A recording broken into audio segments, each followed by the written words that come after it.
नमस्ते दोस्तों, फिर से स्वागत है एक बार आपका। संघर्ष जीवन में हर व्यक्ति इस चीज से बचना चाहता है। वह हर बार अपने आप को बचाता है कि उसे संघर्ष न करना पड़े, पर वह यह भूल जाता है कि जीवन का असली मजा, जीवन का असली स्वाद संघर्ष में ही है। अच्छा, एक बात बताइए कि आप एक दिन एक फिल्म देखने गए। उस फिल्म की कहानी यह थी कि एक हीरो था जो काफ़ी होशियार और चरित्रवान था।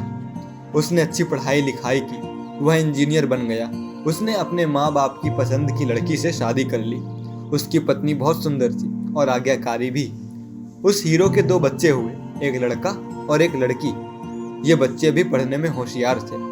पढ़ लिख कर लड़की डॉक्टर बन गई और लड़का MBA करने विदेश चला गया। लड़का एक मल्टीनेशनल कंपनी में नौकरी करने लगा।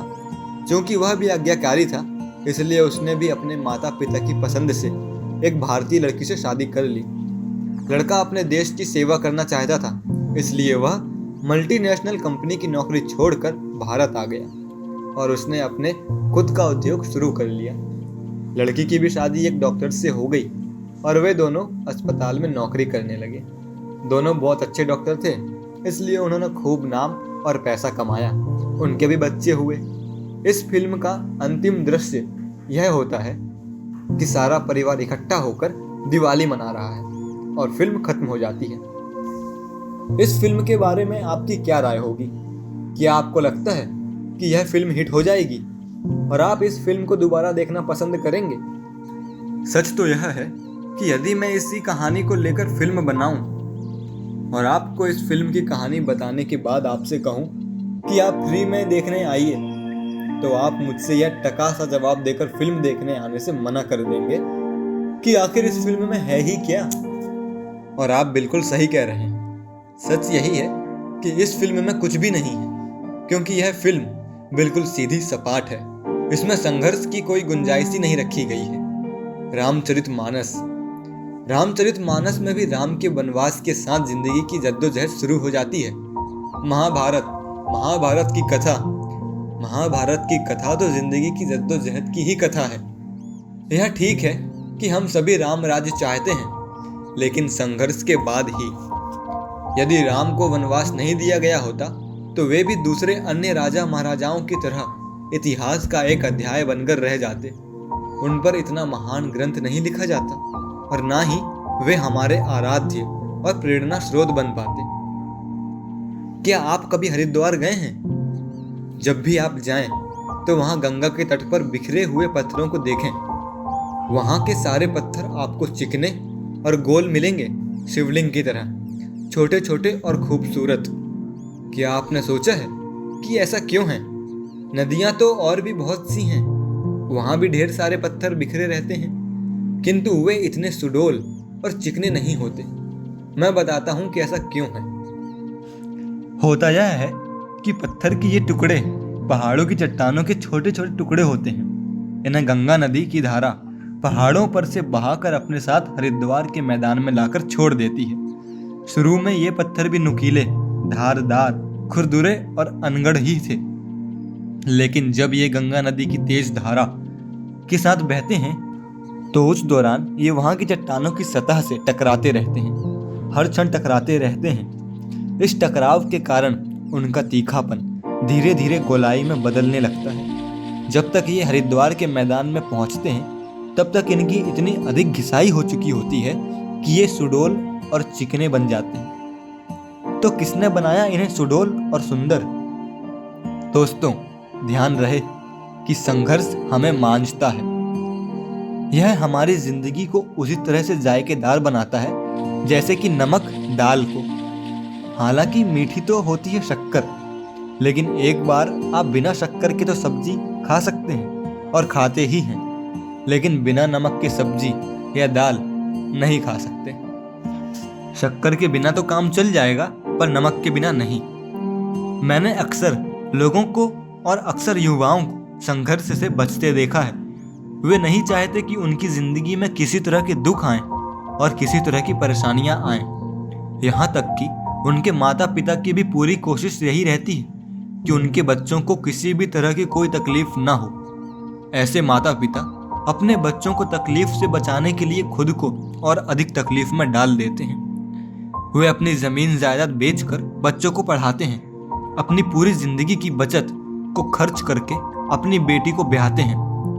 वे यह सब केवल इसलिए करते हैं ताकि उनके बच्चे सुखी रहें और वे जिंदगी में अच्छे से अच्छा कर सकें।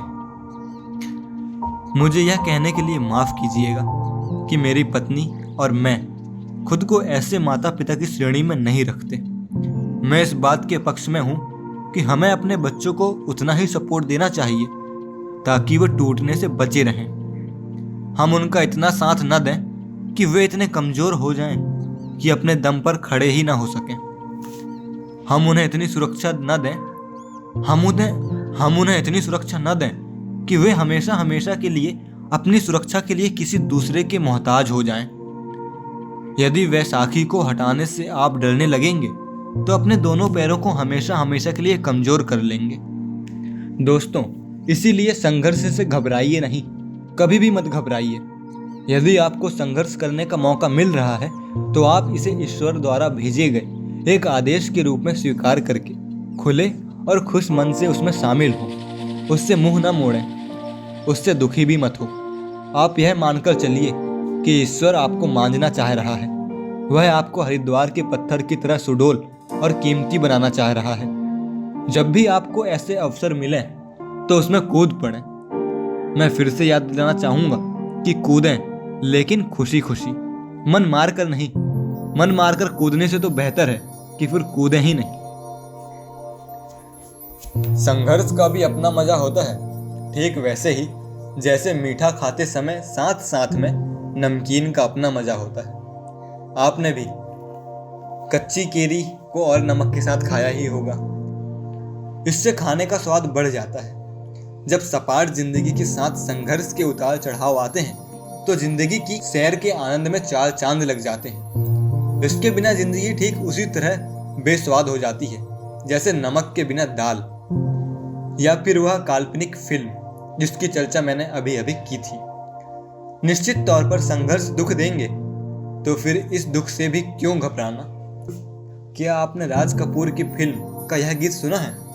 राही मनवा, दुख की चिंता क्यों सताती है, दुख तो अपना साथी है। यदि नहीं सुना है तो सुनिए और समझने की कोशिश कीजिए, आपको मजा आएगा।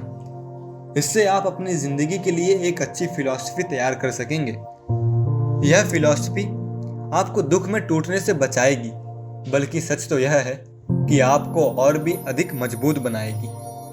दुख चाहे कितना भी बड़ा क्यों ना हो, वह स्थायी कभी नहीं होता। यदि सुख स्थायी नहीं होता तो फिर भला दुख स्थायी कैसे हो सकता है? समय तो आना जाना है। जो समय आज आया है वह टिकेगा नहीं, चला जाएगा। यदि आज दुख है तो वह भी टिकने के लिए नहीं आया है, वह भी चला जाएगा।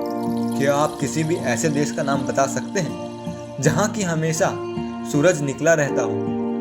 या फिर क्या आप ऐसी जगह का नाम बता सकते हैं जहां सूरज कभी निकलता ही ना हो? ऐसी जगह हो तो सकती हैं, लेकिन ऐसी जगह पर जीवन संभव नहीं होगा। जीवन तो वहीं हो सकता है जहां सूरज का आना और जाना लगा रहे। जिंदगी भी यही है कि उसमें सुख और दुख का आना जाना लगा रहे। बादल घिर आए हैं, चारों तरफ अंधेरा फैल गया है, कोई बात नहीं। भयानक बर्फ गिर रही है, फिर भी कोई बात नहीं। इस समय को निकल जाने दीजिए। विश्वास रखिए कि सूरज निकलेगा, और सूरज निकलेगा ही निकलेगा, क्योंकि सूरज कभी मरता नहीं है।